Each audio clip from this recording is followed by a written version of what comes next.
ونشهد أن لا إله إلا الله وحده لا شريك له ونشهد أن سيدنا ومولانا محمدا عبده ورسوله الذي أرسله بالحق بشيرا ونذيرا وداعيا إلى الله بإذنه وسراجا منيرا أما بعد فأعوذ بالله من الشيطان الرجيم بسم الله الرحمن الرحيم لقد كان لكم في رسول الله أسوة حسنة لمن كان يرجو الله واليوم الآخر وذكر الله كثيرا وقال رسول الله صلى الله عليه وسلم أكثروا ذكر هذه اللذات الموت أو كما قال النبي عليه الصلاة والسلام اللهم صل على محمد وعلى آل محمد كما صليت على إبراهيم وعلى آل إبراهيم إنك حميد مجيد اللهم بارك على محمد وعلى آل محمد كما باركت على إبراهيم وعلى آل إبراهيم إنك حميد مجيد अशजारों में रहते हैं नबूवत की शहादत अशजारों में रहते हैं नबूवत की शहादत तशक़ीक़ कमर में तो है अंगुल की इशारत तशक़ीक़ कमर में तो है अंगुल की इशारत पाकीज़ा तो रज़ा अर्श समा जन्नत फिरदौस पाकीज़ा तो रज़ा अर्श समा जन्नत फिरदौस आराम गहे पाक रसूल अरबी है आराम गहे पाक रसूल अरबी है वो फख्र जहां फख्र समा फख्र उमम है वो फख्र जहां फख्र समा फख्र उमम है वो अहद बेनीम शाहे लौह कलम है वो अहद बेनीम शाहे लौह कलम है अल्हम्दुलिल्लाह সৌদুল হেরা মাদ্রাসার উদ্যোগে আয়োজিত আজকের এই বিশাল বার্ষিক ওয়াজ মাহফিলের অধ্যক্ষার সম্মানিত সভাপতি আজকের প্রধান অতিথি বিশেষ অতিথি আজকের মাহফিলে আমন্ত্রিত সকল মুসল্লিয়ানে কেরাম মহান রব্বুল আলামিনের দরবারে শুকর গুজার হচ্ছি যিনি আমাদেরকে আজকের এই মাহফিলে কাউকে মাহফিলে শরীক হয়ে কিংবা কাউকে মাইকের আওয়াজের মাধ্যমে মাহফিলে অংশগ্রহণের তৌফিক দান করেছেন এই জন্য সকলেই বলছি আলহামদুলিল্লাহ। মুহতারাম হাজিরিন, সম্মানিত এলাকাবাসী, আমরা যারা এখনো বাড়িতে কিংবা রাস্তায় কিংবা বাজারে আছি সকলে আজকে যদি আমরা মাহফিলে আসি ইনশাআল্লাহ মাহফিলের সৌন্দর্য আরো অনেক অনেক গুণে বেড়ে যাবে। কারণ এই মাহফিল কালকে ছিল না, আজকে হচ্ছে, আগামীকাল থাকবে না। ঠিক আমাদের হায়াতের মতো যে আমরা আগামীকাল থাকবো কিনা সেটা অনিশ্চিত। তো মাহফিলটাও আগামীকাল থাকবে না। এই জন্য এলাকাবাসী সকলকে উদাত্ত আহ্বান জানাবো, আসুন আজকের মাহফিলে আমরা অংশগ্রহণ করি। মুহতারাম হাজিরিন, আমি আপনাদের সামনে আজকে কয়েকটি আমল সম্পর্কে আলোচনা করব, কারণ বিক্ষিপ্ত আলোচনা আমরা শুনতে পারি, তবে এই আলোচনার মধ্য দিয়ে তেমন কোনো ফায়দা হয় না।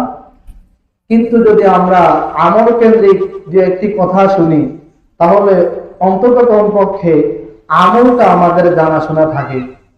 এই জন্য আমরা আজকে কয়েকটি আমল সম্পর্কে আলোচনা করব। 1 নম্বর আমল হচ্ছে আস্তাগফিরুল্লাহ, ছোট্ট একটা শব্দ। 2 নম্বর আমল হচ্ছে কুল হুয়াল্লাহ। এই দুইটা আমল নিয়ে আমরা আলোচনা করব।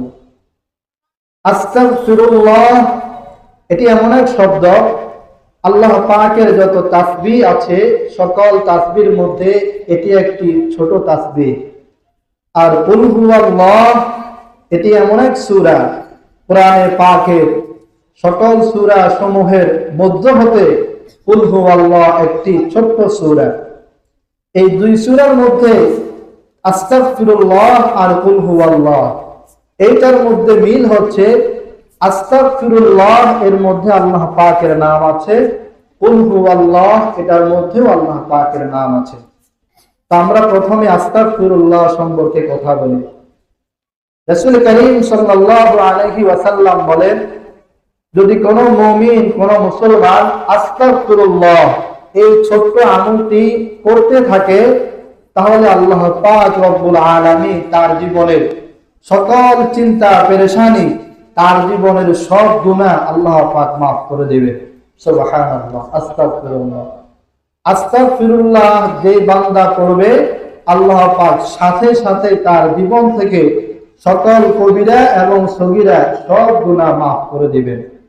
কোরআনুল কারীম বলতেছে, ওয়াস্তাগফিরিল্লাহ ইন্নাল্লাহা কানা গফুরুর রহিমা। তোমরা বেশি করে আস্তাগফিরুল্লাহ এই আমল করো, কারণ ইন্নাল্লাহা গফুরুর রহিমা, নিশ্চয় আল্লাহ পাক ক্ষমাশীল, দয়াশীল। আস্তাগফিরুল্লাহ এর মাধ্যমে তিনি তোমাদের জীবনের সব গুনাহ মাফ করে দেবেন। وَمَن يَعْمَلْ سُوءًا أَوْ يَظْلِمْ نَفْسَهُ ثُمَّ يَسْتَغْفِرِ اللَّهَ يَجِدِ اللَّهَ غَفُورًا رَّحِيمًا। যদি কোনো মুসলমান আস্তাগফিরুল্লাহ এই আমলটা করতে পারে, আস্তাগফিরুল্লাহ পড়ে, আল্লাহ পাক বলেন, লাওয়াজাদুল্লাহা তাওয়াবার রহিমা, আমি আল্লাহ পাক তার জীবনের সব গুনাহ মাফ করে দেব। সুবহানাল্লাহ। আস্তাগফিরুল্লাহ এমন একটি আমল, সব মুমিন মুসলমানের গুনাহ মাফ করতে পারে যে আমল, সে আমলের নাম আস্তাগফিরুল্লাহ। কিতাবের মধ্যে আসছে, আল্লাহর রাসূলের সাহাবী হযরতে সালাবাতুল আনসারী রাদিয়াল্লাহু আনহু রাস্তা দিয়ে হাঁটতেছেন, হঠাৎ করে একজন বেগানা মহিলার গোসল দেখে ফেললেন। সালাবাতুল আনসারীর মনে মনে জাগ্রত হলো, একজন বেগানা মহিলার গোসল দেখা অপর মুসলমানের জন্য হারাম, এটা আমার জন্য ঠিক হয় না। সাথে সাথে সালাবাতুল আনসারী জবান মুবারকে পড়তেছে আস্তাগফিরুল্লাহ, আস্তাগফিরুল্লাহ। হযরত সালাবাতুল আনসারী ওমর ফারুকের বাড়িতে গেলেন। হে ওমর ফারুক, রাস্তা দিয়ে চলার সময় একজন বেগানা মহিলার গোসল দেখে ফেললাম, আমি আস্তাগফিরুল্লাহ এর আমল করতেছি, আমার গুনাহ হয়ে গেছে। আস্তাগফিরুল্লাহ যদি আমি বেশি করে পড়ি, তাহলে আল্লাহ পাক রব্বুল আলামিন আমার জীবনের সব গুনাহ মাফ করবেন কিনা একটু আমাকে জানায়া দেন। ওমর ফারুক বললেন, সেটা আমি বলতে পারবো না, তুমি চলে যাও সিদ্দিক আকবরের দরবারে। সালাবাতুল আনসারী সিদ্দিক আকবরের বাড়িতে গেলেন। আবু বকর, গুনাহ হয়ে গেছে, আস্তাগফিরুল্লাহ বারবার করতেছি। এখন আমার গুনাহ মাফ হবে কিনা আপনি একটু জানায় দেন। হযরতে সিদ্দিক আকবর ডাক দিয়া বলেন, আমি জানি না, তুমি আল্লাহর নবীর কাছে চলে যাও, আল্লাহর নবী কি বলে সেটা শুনে আসো। হযরতে সাহাবাতুল আনসারী আল্লাহর রাসূলের দরবারে গিয়ে আরজ করলেন, ইয়া রাসূলুল্লাহ, ইয়া হাবিবাল্লাহ, ওগো নবীজি, ওগো মদিনার কামলেওয়ালা নবী, আমার গুনাহ হয়ে গেছে। একজন বেগানা মহিলার গোসল দেখে ফেললাম, আমি আস্তাগফিরুল্লাহ এর আমল করতেছি, আল্লাহ পাক আমাকে মাফ করবেন কিনা। আল্লাহর নবী সাথে সাথে সালাবাতুল আনসারীকে ধমক দিলেন, ডাক দিয়া বললেন, সালাবা, আমার সাহাবী হওয়ার পরেও কেমন করে গুনাহ করতে পারলাম, আমার দরবার থেকে বের হয়ে যাও। সালাবাতুল আনসারী নিরাশ হয়ে আল্লাহর নবীর দরবার থেকে বের হয়ে গেলেন। আল্লাহর নবীর সাহাবী হযরতে সালাবা মদিনার প্রত্যন্ত অঞ্চল পাহাড়ি অঞ্চলে চলে গেলেন।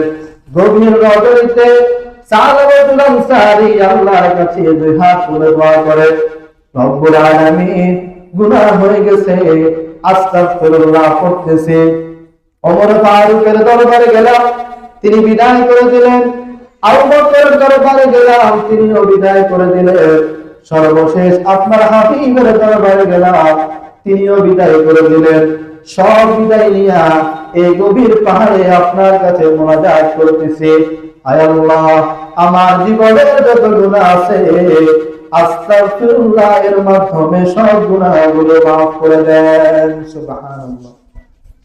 मायूस न हो अहल ज़मीं अपने खता से, मायूस न हो अहल ज़मीं अपने खता से, तकदीर बदल जाते हैं मुग़फ़र की दुआ से, तकदीर बदल जाते हैं मुग़फ़र की दुआ से, नगाह मुमिन से तो बदल जाते हैं तकदीर, नगाह मुमिन से तो बदल जाते हैं तकदीर, ये बंदा की कुव्वत नहीं कुदरत का इशारा, ये बंदा की कुव्वत नहीं कुदरत का इशारा।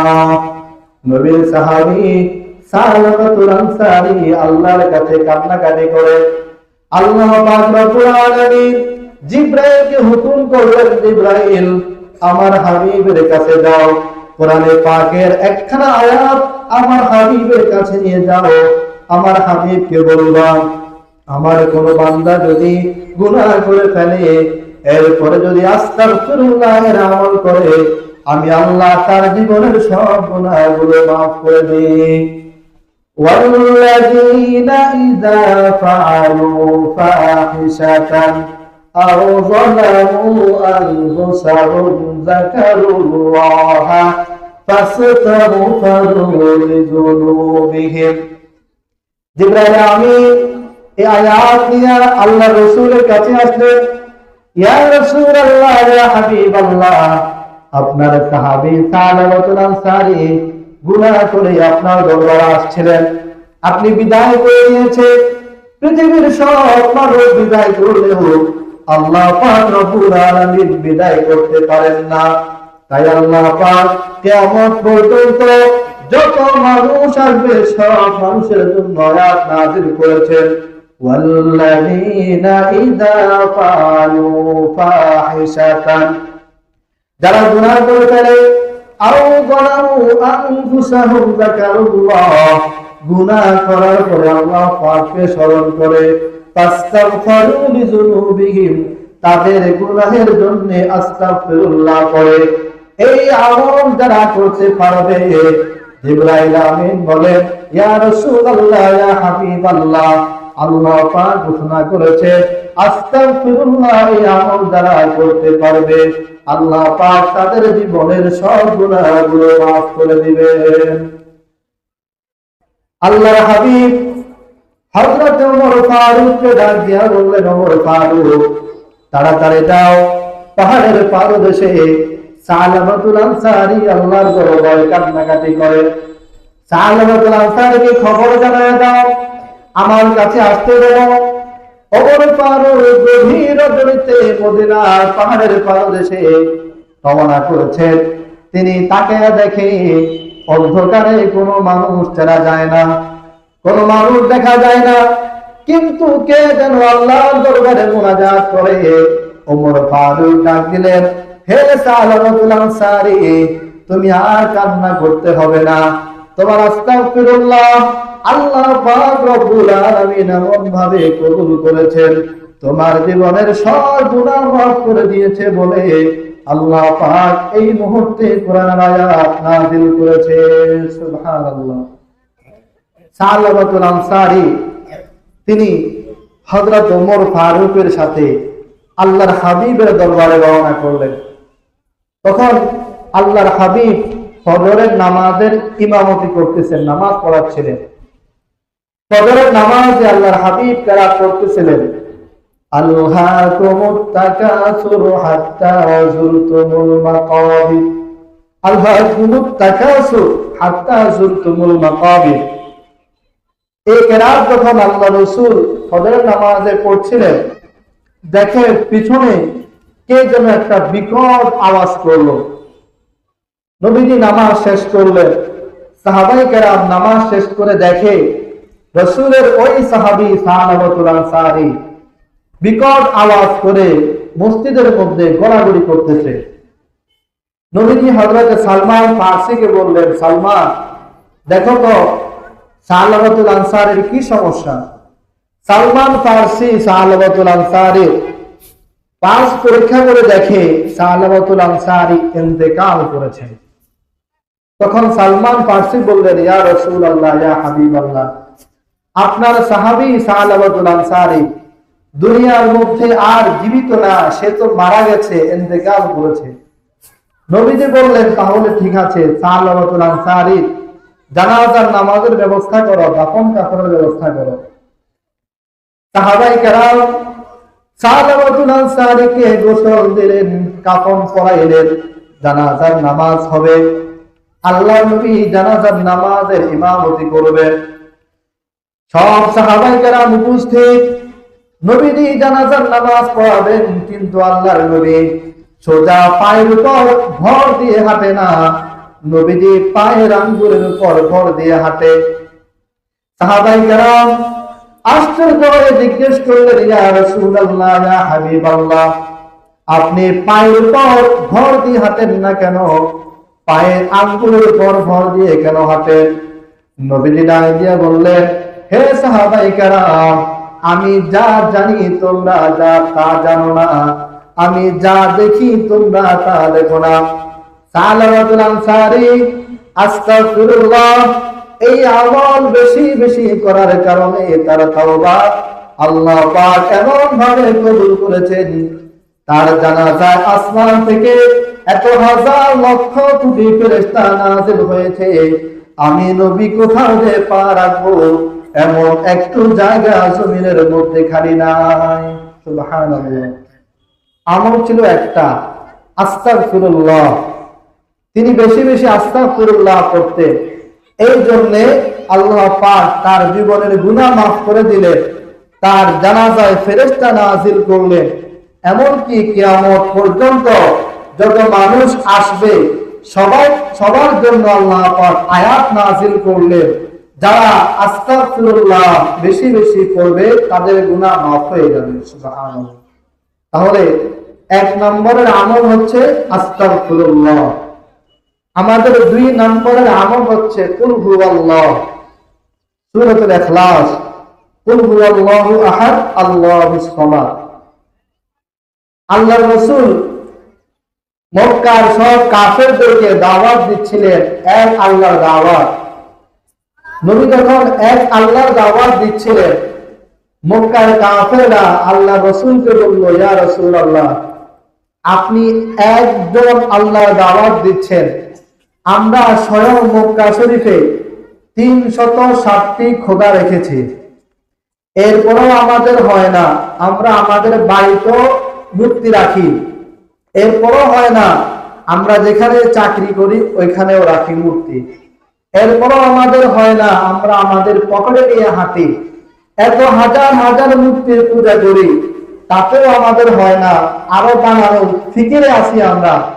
আপনি দেখি এক খোদার দাওয়াত দিচ্ছেন, তা আপনার খোদার কিছু পরিচয় বলেন। তখন জিবরাইল আমিন সূরাতুল ইখলাস নাযিল করলেন।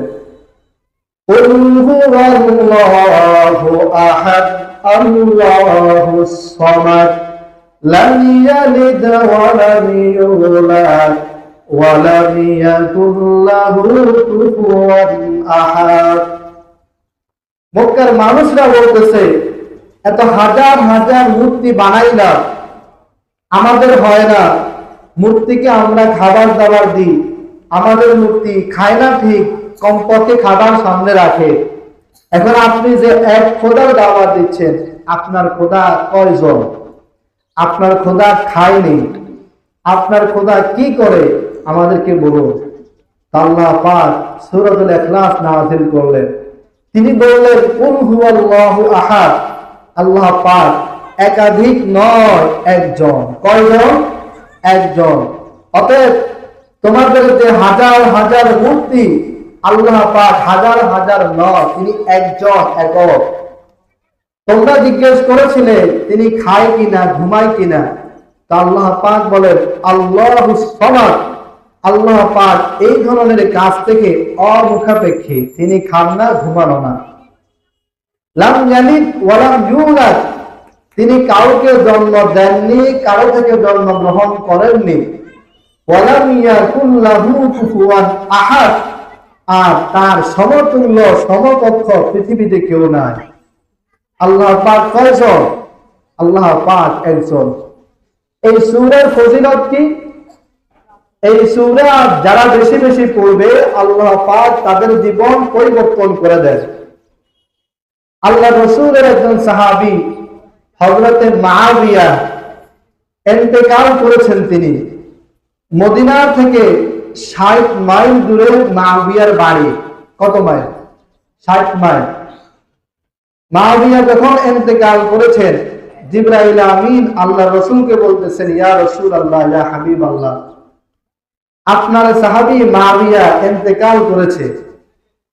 মুআবিয়ার বাড়ি মদিনা থেকে 60 মাইল দূরে, কিন্তু আপনি তার জানাজার নামাজ পড়াতে হবে। জিবরাইল এই কথা বলার পরে নবীজি বললেন, এটা কিভাবে সম্ভব? আমি তো মদিনায়, সে তো মদিনায় নয়, সে তো মদিনা থেকে 60 মাইল দূরে। এত দূরে থাইকে আমি তার জানাজার নামাজ কিভাবে পড়াবো?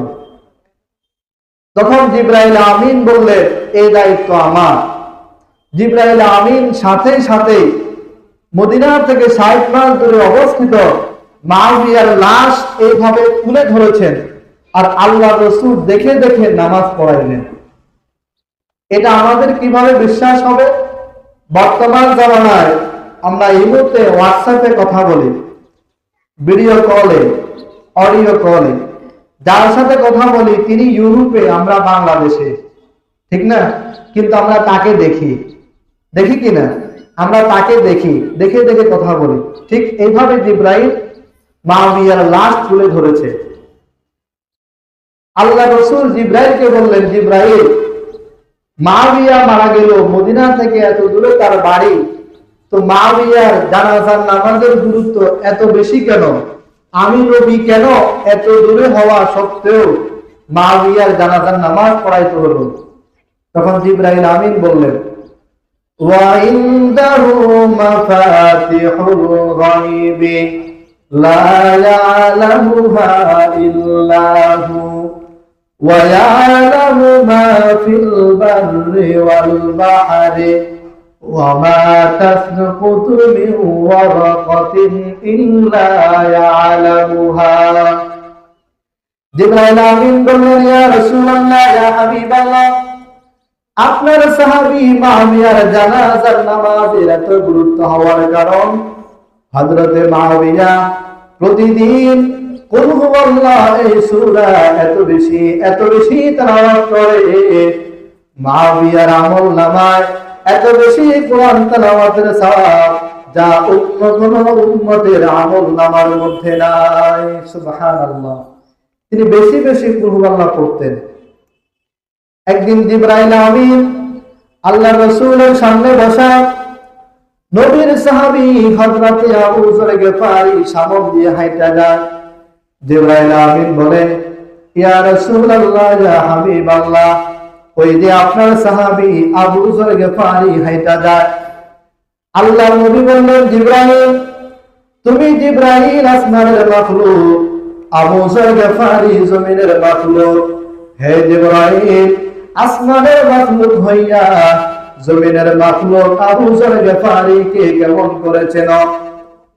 জিবরাইল আমিন বললেন, ইয়া রাসূলুল্লাহ, ইয়া হাবিবাল্লাহ, আপনার সাহাবী আবু যর গিফারীকে শুধু আমি জিবরাইল চিনি না, ওগো আল্লাহর নবী, ওগো বিশ্ব নবীজি, আপনার সাহাবী আবু যর গিফারীকে গোটা সাত আসমানের ফেরেশতারা চিনে। নবী রাজিয়া বললেন, কি কারণে? জিবরাইল আমিন বলে, ইয়া রাসূলুল্লাহ, ইয়া হাবিবাল্লাহ, আবু যর গিফারী সূরাতুল ইখলাস, কুল হুয়াল্লাহ, এই সূরা এত বেশি তেলাওয়াত করে আল্লাহ পাক রব্বুল আলামিন আবু যর গিফারীর উপর সন্তুষ্ট হইয়া সাত আসমানে ঘোষণা করেছেন, হে আসমানের ফেরেশতারা, তোমরা আমার বান্দা আবু যর গিফারীকে ভালো করে চিনে নাও। তোমরা সাক্ষী থাকো, আবু যর গিফারী কুল হুয়াল্লাহ বেশি করে পড়ার কারণে কিয়ামতের ময়দানে আবু যর গিফারী চাইতে বেশি আমল নিয়ে কেউ করতে পারবে না। সুবহানাল্লাহ। कुरान अजब शीशा अखलाक नबी है, कुरान अजब शीशा अखलाक नबी है, कौकब को यही फखर के वो मुस्तफा भी है, कौकब को यही फखर के वो मुस्तफा भी है। ये रब्त है कुछ आशिक माशूक के माबैन, ये रमज़ है तुझ आशिक़ माशूक़ के माबैन, समझा है जिन्हें खल्क़ में अक्सर वर कौनैन, समझा है जिन्हें खल्क़ में अक्सर वर कौनैन। কুল হুয়াল্লাহ। আমাদের আলোচনা চলতেছে আমল সম্পর্কে। এক নম্বর আলোচনা করলাম আস্তাগফিরুল্লাহ সম্পর্কে, দুই নম্বর চলতেছে কুল হুয়াল্লাহ সম্পর্কে। কুল হুয়াল্লাহ বেশি পড়লে তার আমল নামায় বেশি সওয়াব হয়। এখন সওয়াবটা কি পরিমাণ হয় জানার দরকার আসেনি? সওয়াব তো হয়, কি পরিমাণ হয়? একদিন আল্লাহ রাসূল সাহাবায়ে কেরামকে বললেন, সাহাবায়ে কেরাম, তোমরা সকলেই আমার সামনে আসো, আমি তোমাদেরকে কোরআনের 3 ভাগের 1 ভাগ তেলাওয়াত করে শোনাবো। 3 ভাগের 1 ভাগ। কোরআন কয় পারা? 30 পারা। তো 3 ভাগের 1 ভাগ কয় পারা হয়? 10 পারা। নবীজি সাহাবায়ে কেরামকে বললেন, সব সাহাবায়ে কেরাম একত্রিত হলেন। আল্লাহ রাসূল সাহাবায়ে কেরামের সামনে আসলেন, এসে নবীজি তেলাওয়াত করলেন, কুল হুয়াল্লাহু আহাদ আল্লাহুস সামাদ লাম ইয়ালিদ ওয়া লাম ইউলাদ ওয়া লাম ইয়াকুল লাহু কুফুয়ান আহাদ। এই সূরা তেলাওয়াত করে আল্লাহর নবী চলে গেলেন।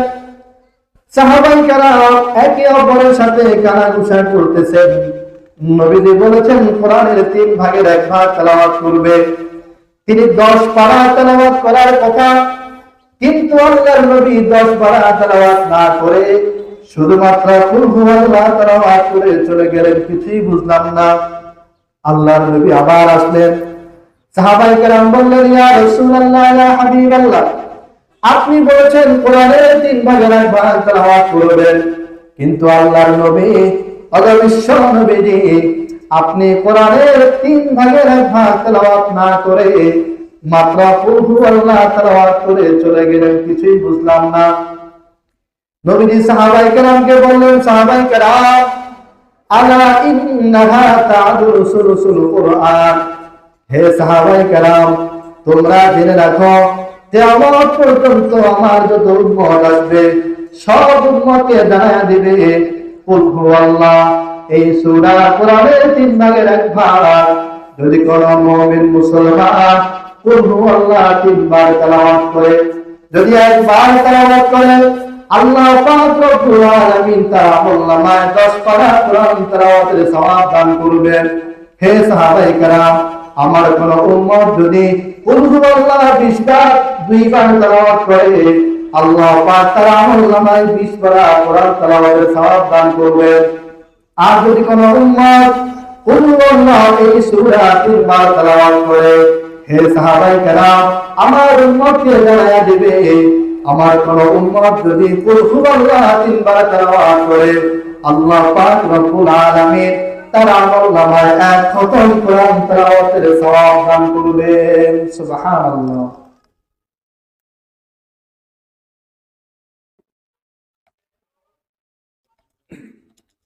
তাহলে 3 বার তেলাওয়াত করলে কয় খতম? 1 খতম।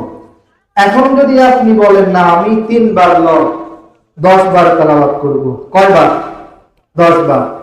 তো হাদিস শুনেন রাসূল কি বলেন? মান ক্বারা কুল হুয়াল্লাহু আহাদ 10 বার, আমার কোন উম্মত যদি কুল হুয়াল্লাহ এই সূরা 10 বার তেলাওয়াত করে, জাআলাল্লাহু ফিল জান্নাতি কসরা, আল্লাহ পাক রব্বুল আলামিন জান্নাতের মধ্যে তার জন্য একটি প্রাসাদ নির্মাণ করবেন। সুবহানাল্লাহ। ওয়া মান ক্বারা 20, আর যদি কোনো উম্মত কুল হুয়াল্লাহ 20 বার তেলাওয়াত করে, জাআলাল্লাহু ফিল জান্নাতি কসরাইন, আল্লাহ পাক জান্নাতের মধ্যে তার জন্য 2টা প্রাসাদ নির্মাণ করবেন। ওয়া মান ক্বারা 30, আর কোন উম্মত যদি কুল হুয়াল্লাহ 30 বার তেলাওয়াত করে, আল্লাহ নবী বলেন জাআলাল্লাহু ফিল জান্নাতি কসরা, জান্নাতের মধ্যে আল্লাহ পাক অগণিত অসংখ্য প্রাসাদ নির্মাণ করবেন। সুবহানাল্লাহ। কুল হুয়াল্লাহ 1 বার তেলাওয়াত করলে 10 পারা, 2 বার তেলাওয়াত করলে 20 পারা, 3 বার তেলাওয়াত করলে 1 খতম, 10 বার তেলাওয়াত করলে জান্নাতে তার জন্য একটি প্রাসাদ নির্মাণ করা হয়। 20 বার তেলাওয়াত করলে 2টা প্রাসাদ নির্মাণ করা হয়। আর 30 বার তেলাওয়াত করলে অসংখ্য অগণিত প্রাসাদ জান্নাতে আল্লাহ পাক তার জন্য নির্মাণ করেন। সুবহানাল্লাহ। এখন যদি আপনি 50 বার তেলাওয়াত করেন, তো আল্লাহ রাসূল বলেন আমান ক্বারা কুল হুয়াল্লাহ 50, যদি কোনো উম্মত 50 বার কুল হুয়াল্লাহ তেলাওয়াত করে, হুত্তাত খাতায়াহু 50 সানা, আল্লাহ পাক তার 50 বছরের গুনাহ মাফ করে দেন। সুবহানাল্লাহ। এইবার যদি আপনি 100 বার তেলাওয়াত করেন, তো রাসূল বলেন আমান ক্বারা কুল হুয়াল্লাহ 100 মাররা, যদি কোনো উম্মত কুল হুয়াল্লাহ 100 বার তেলাওয়াত করে, তো রাসূল বলেন হুত্তাত খাতায়াহু 100 সানা, আল্লাহ পাক তার 100 বছরের গুনাহ মাফ করে দেন। সুবহানাল্লাহ। যদি 200 বার তেলাওয়াত করেন, তো রাসূল বলেন ওমান ক্বারা কুল হুয়াল্লাহ 100 মাররা, উম্মত যদি কুল হুয়াল্লাহ 200 বার তেলাওয়াত করে, কতবার? 200 বার। তাহলে কিয়ামতের ময়দানে আল্লাহ পাক তাকে বলবেন উদখুলিল জান্নাহ, তুমি জান্নাতে প্রবেশ করো। সুবহানাল্লাহ। তাহলে কুল হুয়াল্লাহ এই সূরার ফজিলত আছে নাকি নাই? আছে কি না? আমলের আলোচনা করলে সহজ হয়, আমলটা জানা হয়, করাও হয়। আমরা বেশি করে আস্তাগফিরুল্লাহ করব, বেশি করে কুল হুয়াল্লাহ পড়ব।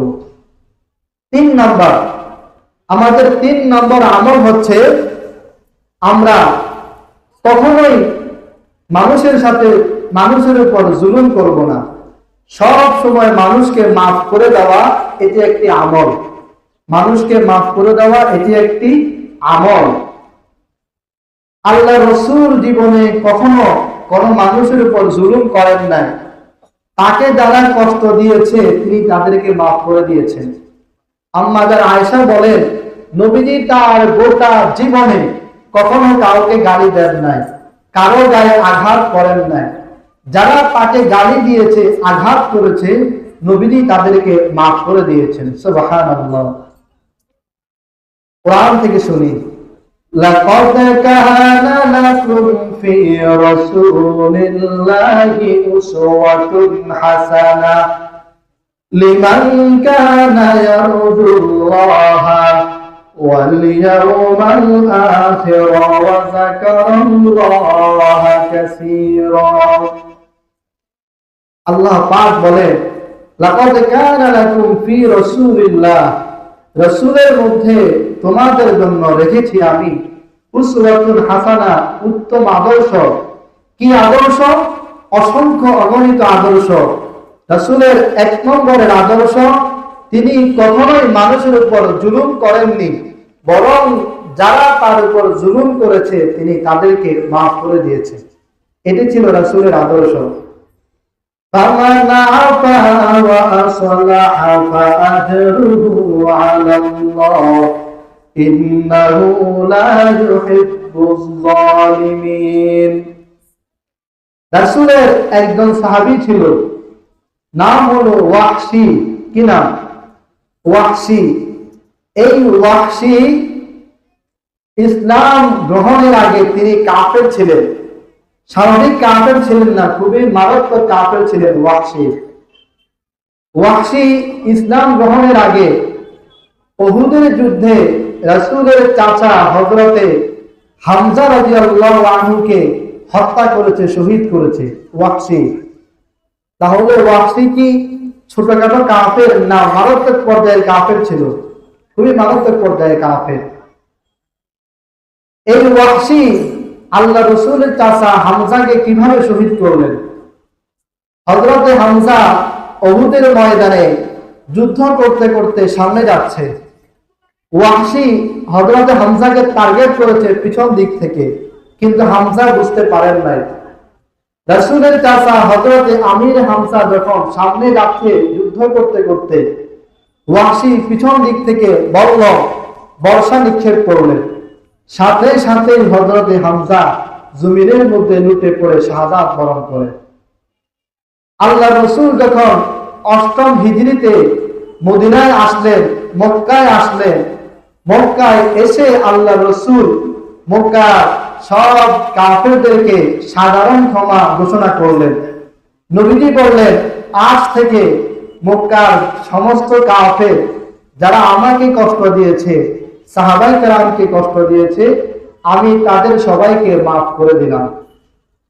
এই কথা বলার পরেও এই ওয়াহশী তখন মক্কার অলিতে গলিতে ঘুরতেছে রাসূলের ভয়ে, কারণ সে তো রাসূলের চাচা হযরতে হামজাকে শহীদ করেছে। না জানি আল্লাহ রাসূল তাকে কখন গ্রেফতার করে, এই ভয়ে সে মদিনার অলিতে গলিতে ঘুরতেছে। হযরত ওয়াহশীর মনে পড়ে গেল, লাকাদ কানা লাকুম ফি রাসূলিল্লাহি উসওয়াতুন হাসানা। আল্লাহর রাসূলের মধ্যে আল্লাহ পাক পৃথিবীর সবচাইতে উত্তম আদর্শ রেখেছেন।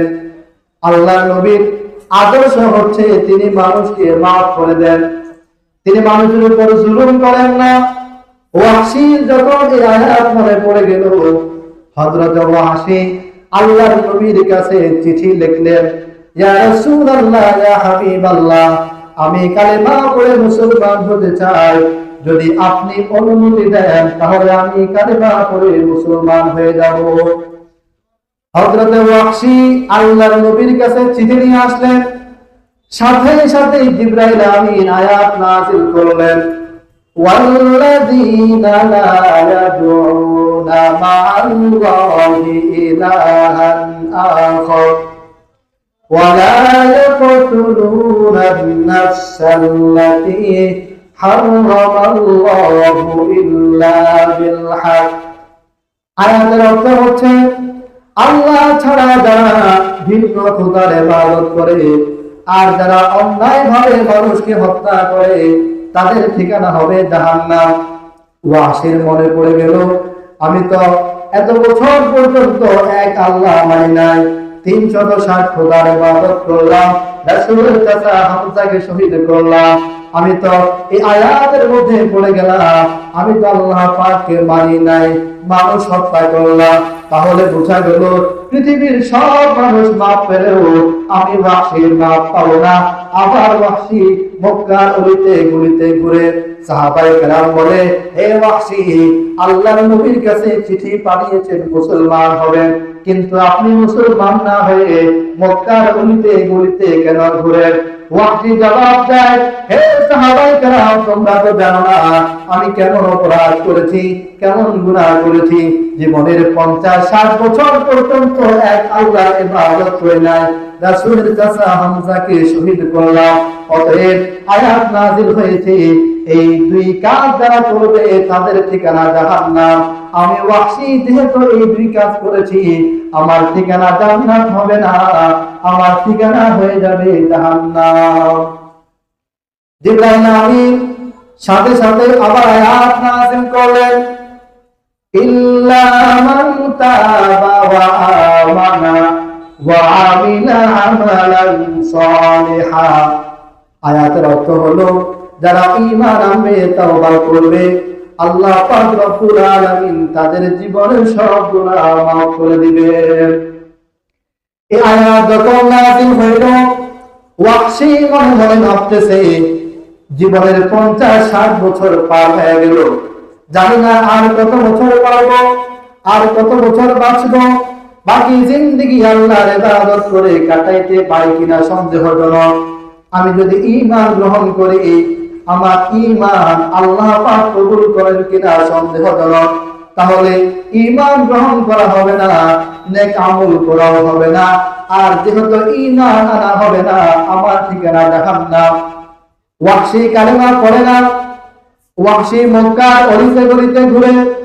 জিবরাইল আমিন আবার আয়াত নাযিল করলেন, ইয়া ইবাদিয়াল্লাযীনা আসরাফু আলা আনফুসিহিম লা তাকনাতু মির রাহমাতিল্লাহ। আয়াতের অর্থ হলো, তোমরা যারা জীবনে গুনাহ করেছো, যেই কোনো ধরনের গুনাহ হোক না কেন, এক আল্লাহর রহমত থেকে নিরাশ হইবা না, এক আল্লাহর রহম থেকে নিরাশ হইবা না। এই আয়াত যখন নাযিল হয়ে গেল, সাহাবায়ে কেরাম বলে, ওয়াহশী, এক আল্লাহর রহমত থেকে নিরাশ হইবা না, আল্লাহর রাসূলের দরবারে চলো, আল্লাহর রাসূল দেখি কি বলে। হযরত ওয়াহশী এই আয়াত নাযিল হওয়ার পর আল্লাহর রাসূলের দরবারে আসলেন। ইয়া রাসূলুল্লাহ, ইয়া হাবিবাল্লাহ, ওগো আল্লাহর নবী, ওগো মদিনার কামনেওয়ালা নবী, জীবনের বহু সময় পার করে ফেললাম, গুনাহ করে ফেললাম, এক আল্লাহ মানি নাই, ঈমান গ্রহণ করি নাই। ওগো আল্লাহর নবী, ওগো বিশ্ব নবী, আপনার চাচা আমির হামজাকে শহীদ করলাম। আমার মতো গুনাহগার ওয়াহশী যদি তাওবা করে আপনার কাছে মাফ চায়, আপনি নবী মুহাম্মদুর রাসূলুল্লাহ, আমাকে মাফ করবেন কিনা ওয়াদা দেন। সুবহানাল্লাহ। আমি তো আপনার চাচাকে হত্যা করলাম, আপনি যদি আমার থেকে আপনার চাচার হত্যার প্রতিশোধ নেন, যদি আপনি আমাকে হত্যা করেন, তো আমার কি অবস্থা হবে? এখন আপনি আমাকে মাফ করবেন কিনা, এই কথা আমাকে বলুন। সাথে সাথে আল্লাহর নবী বলেন, ফামান তাবা মিন বাদি যুলমিহি ওয়া আসলাহা ফা ইন্নাল্লাহা ইয়াতুবু আলাইহি। ওয়াহশী, আমার চাচাকে হত্যা করেছে, কোনো আফসোস নাই। তুমি যদি ঈমান গ্রহণ করো, ঈমান গ্রহণ করার সাথে সাথে আল্লাহ পাক রব্বুল আলামিন তোমার 50-60 বছরে যত গুনাহ হয়েছে সব গুনাহগুলো মাফ করে দিবেন। সুবহানাল্লাহ। ওয়াহশী বলে, আল্লাহ পাক গুনাহ মাফ করবেন, ঠিক আছে, আপনি আপনার চাচার হত্যার প্রতিশোধ আমার থেকে নেবেন কিনা ওয়াদা দেন। নবীজি বললেন, হে সাহাবী, হে ওয়াহশী, তুমি কি আয়াত পড়ো নাই? লাকাদ কানা লাকুম ফি রাসূলিল্লাহি উসওয়াতুন হাসানাতুন লিমান কানা ইয়ারজুল্লাহা واليوم الآخر وذكر الله كثيرا। আমি নবীর মধ্যে উত্তম আদর্শ রয়েছে। আমি নবী যদি তোমাকে মাফ না করে দিই, হে বাসী, পৃথিবীতে আর কোনো মানুষ নাই যে তোমাকে মাফ করতে পারে। সকল সাহাবীদের সামনে আমি নবী ঘোষণা দিলাম, আমার চাচার হত্যার প্রতিশোধ না নিয়ে চিরতরে আমি তোমাকে মাফ করে দিলাম। সুবহানাল্লাহ। নবীজি কি করলেন? মাফ করে দিলেন। উল্টা প্রতিশোধ নিলেন না, তাকে মাফ করে দিলেন।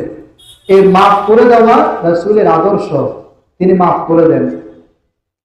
একদিন নবীজি সহিহ বুখারীর হাদিস, সাহাবায়ে কেরামকে পাঠিয়েছেন একজন কাফেরকে ধরে আনার জন্য। কেন? ওই কাফের অসংখ্য অগণিত মুসলমান হত্যা করেছে। নবীজি বললেন, তাকে তুমি ধরে নিয়ে আসো। সাহাবায়ে কেরাম সবাই রওনা হলেন কাফেরকে ধরে আনার জন্য। ওই কাফেরকে ধরে সাহাবায়ে কেরাম নিয়ে আসলেন আল্লাহ রাসূলের দরবারে।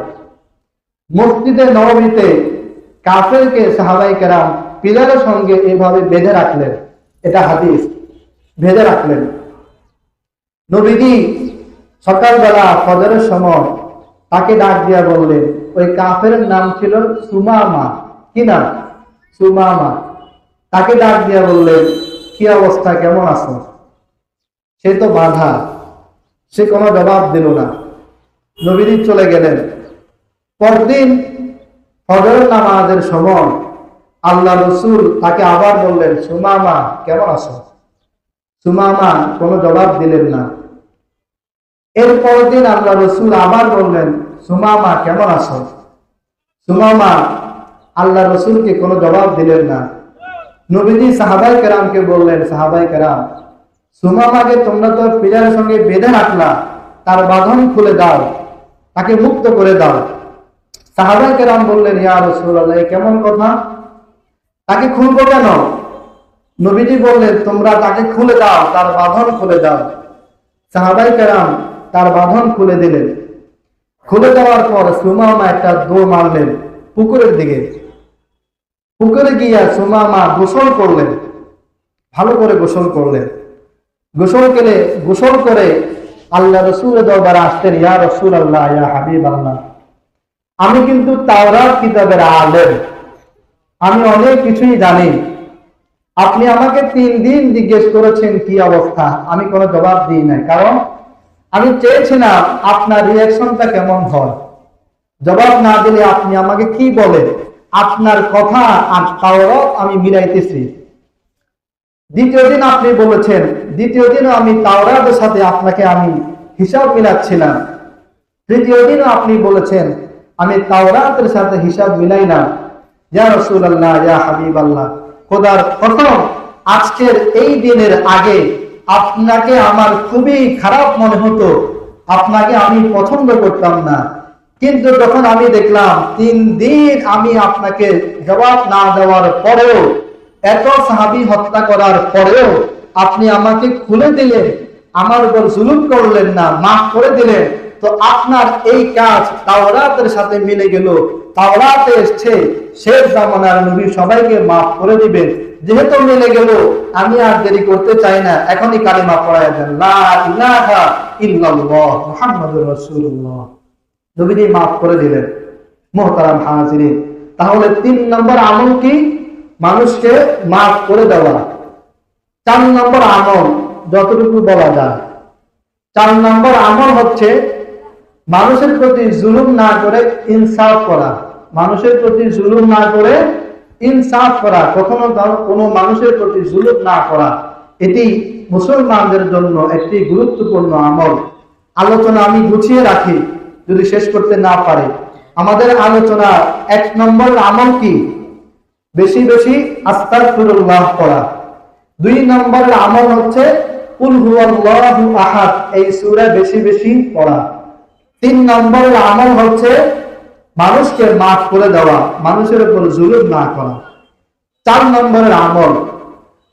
নম্বরের আমল হইল মানুষের প্রতি ইনসাফ করা, কখনোই জুলুম না করা, ইনসাফ করা।